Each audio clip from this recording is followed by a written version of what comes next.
Friends, today we are going to do Marigold English Class 5 book work of Poem 1 Ice Cream Man. A poem name is Ice Cream Man.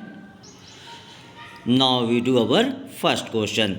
Write about some of the exciting and enjoyable things that one can do in the winter season. Winter season में कौन सी exciting और enjoyable things है कोई कर सकता है. मैंने 3 लिखी बेटा, इससे ज़्यादा भी हो सकती हैं. We can sit under the sun. सबसे ज़्यादा रिलैक्स, सबसे ज़्यादा इन्जॉय तो हमको कहाँ आता है बेटा? सन के नीचे बैठने पे, धूप में बैठने में आता है. तो मैंने लिखा है we can sit under the sun. Second, we can play outdoor games. सर्दियों के दिनों में हम दोपहर में भी बाहर खेल सकते हैं, आउटडोर गेम्स खेल सकते हैं.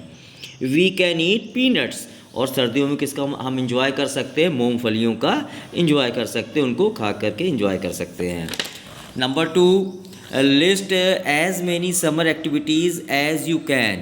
कौन कौन सी समर एक्टिविटीज़ आप कर सकते हो जब आपकी समर हॉलीडेज़ होते हैं? तो जैसे painting, outdoor indoor games, drawing, swimming, dance class, going for picnic, yoga in morning. ठीक है, जैसे पेंटिंग कर सकते हैं जिनको इंटरेस्ट होता है पेंटिंग में, ड्राइंग में. बाहर हम घूम खेल सकते हैं, इंडोर गेम्स खेल सकते हैं, स्विमिंग सीख सकते हैं, डांस क्लासेस ज्वाइन करते हैं कुछ लोग, पिकनिक जाते हैं फैमिली मेम्बर्स के साथ, मॉर्निंग में अपना टाइम टेबल बना के हम योगा और एक्सरसाइज करते हैं. तो ये एक्टिविटीज़ हम समर वेकेशन में कर सकते हैं. Number 3, now group these activities into indoor and outdoor. अब जो ऊपर एक्टिविटीज़ सेलेक्ट की गई हैं उनको आप क्लासीफाई करेंगे इंडोर और आउटडोर में. तो जैसे पेंटिंग तो हम इंडोर में कर सकते हैं, लूडो को भी हम इंडोर में कर सकते हैं, स्विमिंग और पिकनिक को हम किस में कर सकते हैं बेटा? आउटडोर में, बाहर जाके हमको करना होगा. नाउ अब अगला क्वेश्चन दिया गया, sell out. Circle the words where you get a Z. 444Z बने बेटा, Z साउंड निकलना चाहिए आपके मुंह से. जैसे हनी बीज है ना, Z पे ध्यान देना है. प्राइज, मेज, ब्लेज, फिज, बिजी, लेजी, रेज, चेज. यानी ये साउंड जिनमें निकल रहा है उनको मैंने क्या कर रखा है? सर्किल कर रखा है. You can fill it on your book. Next, listen and tell the sound that these words in the poem produce. आपको बताना है कि ये जो वर्ड लिखे गए हैं पोएम में ये किस प्रकार का साउंड प्रोड्यूस कर रहे थे जब पोएम हमने पढ़ी थी. तो कार्ट कौन सा साउंड प्रोड्यूस कर रहा है? ट्रंडल. ड्रिंक्स के लिए कौन सा साउंड लिखा गया था? फिज. एक आगे दिया गया है, what are some of the different sounds you hear when the ice cream man comes. आप कौन सा साउंड सुनते हो बेटा अपने गली में, अपने स्ट्रीट में, अपने गांव में, पिंड में, कि जब आइसक्रीम मैन आता है? तो मैंने लिखा है 10-10, यानी इट मीन्स वो रिंग लगाया रहता है जिसको लगातार बजाता रहता है. Find out and right a report. अब एक बेटा एक कॉलम बना हुआ है, यहाँ पे एक रिपोर्ट दी गई, मतलब कुछ पैराग्राफ दिया गया है. जैसे कि here is a report on uncle Lal's farm, कि अंकल लाल्स के फार्म में क्या है उसकी रिपोर्ट तैयार की गई है. Father took me to visit uncle Lal's dairy farm. Father मेरे पिता ने मुझे कहाँ लेके गए? अंकल लाल के डेयरी फार्म में. I saw all of uncle Lal's cows. मैंने वहाँ अंकल लाल की सभी गायों को देखा. He has 50 cows. कितनी गायें थी उनके पास? 50 काउज, 50 गायें थी. They eat grass in the big green farm. वो क्या करती थी? घास खाती थी, बड़ा सा फार्म हाउस था उनका. In the evening the farmers bring them to the barn to be milked. शाम को जो मिल्कमैन होते हैं वो दूध के लिए उनको ले जाते हैं, दूध निकालने के लिए. Uncle Lal sells the milk in the city. और अंकल लाल उस दूध को क्या करते हैं? शहर में बेचते हैं. When writing a report remember to do these things. Think of a good title. उसका टाइटल अच्छा हो जाए. Write it correctly. Keep to your subject. Tell things in the right order. Make your paper look neat. ये कुछ points हैं जो हम कोई रिपोर्ट तैयार करते हैं तो हमको इस पर ध्यान रखना है. अब ये क्लास की एक एक्टिविटी दी गई है बेटा, उसको ध्यान से सुनिए. In groups of 4 write a report on different brands of ice creams available in your area. आपको आइसक्रीम्स के बारे में डिस्कस करना है. 4 ग्रुप बनेंगे आपकी क्लास में. You may use the following clues. Start with A short introduction which contain the topic. आपको छोटा सा इंट्रोडक्शन शुरू करना है जिसमें टॉपिक इंक्लूड हो जाए. Then list the ice cream brands available in your area. उसके बाद आप आइसक्रीम के ब्रांड्स लिखोगे जो आपके एरिया में अवेलेबल हों. फिर आगे दिया गया नेक्स्ट से which are the common flavour of ice cream in each of the brands. तो डिफरेंट ब्रांड्स होते हैं, उनमें कौन सा फ्लेवर कॉमन है। Under each brand find out which flavour are being sold the most, सबसे ज़्यादा कौन बिकती है। Also find out their price, कीमत। Finally write which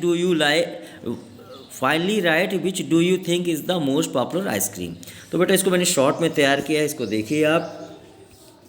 we visited the ice cream man shop, हम कहाँ पहुँचे, इन आवर एरिया, हम कहाँ विजिट किए, हमने कहाँ विजिट की, आइसक्रीम शॉप में विजिट की। There we saw different brands like Amul ice cream, Mother Dairy, है ना, अमूल आइसक्रीम और मदर डेयरी जो लिखा है बेटा वो ब्रांड को शो कर रहा है। And different flavour like vanilla, chocolate, strawberry, इनका जिक्र हुआ था बेटा पोएम के दौरान। These flavour were common across all the brands, और ये जो फ्लेवर मैंने मेंशन किए हैं सभी ब्रांड्स में हैं। Vanilla and strawberry are the common, यहाँ पे बेटा कर दीजिए आप STRAW मिस हो गया है। Strawberry are the most popular ice cream in our area, जो ये दो आइसक्रीम है ये हमारे एरिया में सबसे ज़्यादा फेमस हैं।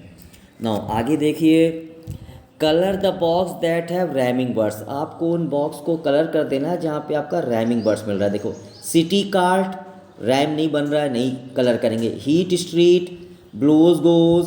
अब देखिए डू और गो दोनों ही ओ पे ख़त्म हो रहे हैं, ओ पे फिनिश हो रहे हैं, बट इनके साउंड डिफरेंट हो रहे हैं। एक हो रहा है डू, एक हो रहा है गो, तो ये रैमिंग नहीं कहलाएंगे, हमको रैमिंग वर्ड्स में कलर करना है। Hard yard, bowl doll, label table, sky my, play obey, race face, right night, ये हमारे क्या बन जाएंगे, रैमिंग वर्ड जिनको हाईलाइट किया गया है। You can fill in your notebook. आगे देखिए, what do the following word describe in the poem. Joyful ने किसको डिस्क्राइब किया, जॉयफुल ने साइट को डिस्क्राइब किया। साइट मीन्स होता है बेटा दृश्य, जो हम कुछ देखते हैं वो साइट होता है। लिटिल किसके लिए यूज़ किया गया था, कार्ट के लिए, जिसको कि आइसक्रीम वाला लेके आता है। राउंड किसके लिए यूज़ किया गया, अम्ब्रेला के लिए यूज़ किया गया। What are the describing word used in the poem for the following? Mounts के लिए कौन कौन से वर्ड यूज़ हुए बेटा, cooling, brown and white. Flavour के लिए क्या यूज़ हुआ, वनीला, चॉकलेट, यहाँ स्ट्रॉबेरी भी है बेटा, मैंने लिखा नहीं उसको, स्ट्रॉबेरी भी आप लिखेंगे flavour. As thick as honey bees, cluster क्या बताया था, बच्चे घेर लेते हैं, उसके लिए कौन सा वर्ड था इंग्लिश में, क्लस्टर। तो वो किससे कंपेयर किया गया, हनी बीज से। नीचे वाले बॉक्स में आप एक आइसक्रीम ड्रा कर सकते हैं, कलर कर सकते हैं। ना मूव टू थर्ड वन।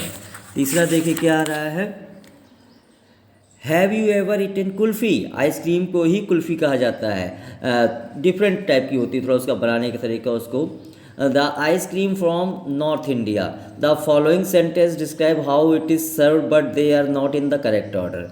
यहाँ पे बताया गया है कि कुल्फ़ी को कैसे सर्व किया जाता है, ये तरीके बने हैं कुल्फ़ी को कैसे सर्व किया जाता है, लेकिन वो प्रॉपर ऑर्डर में नहीं है, तो उनको बेटा यहाँ पे ऑर्डर में कर दिया है। सबसे पहले क्या लिखा गया है, देखिए, द कुल्फ़ी वाला take the kulfi moulds out of the picture, यानी ये घड़े में होती है, घड़े से बाहर निकालते हैं। दूसरा क्या काम दिया गया है, दूसरा स्टेप क्या होना चाहिए, जो फर्स्ट नंबर पर लिखा है, he scoops out the kulfi on a plate, plate पे निकालता है, सेकंड स्टेप। थर्ड स्टेप दिया गया है, he arrange some falooda around it, falooda उसमें लगाता है, अरेंज करता है। लास्ट लिखा है, then he pour some sweet syrup over it and serves it, उससे स्वीट सिरप डालता है और उसके बाद वो उसको सर्व करता है। इस प्रकार से बेटा ये हमारी पोएम जिसका नाम था आइसक्रीम मैन, ये आइसक्रीम मैन के पूरे जो बुक वर्क था वो कंप्लीट हो गया है। I hope you understand this. Video पसंद आया हो तो प्लीज़ लाइक सब्सक्राइब करें। Thank you, have a nice day.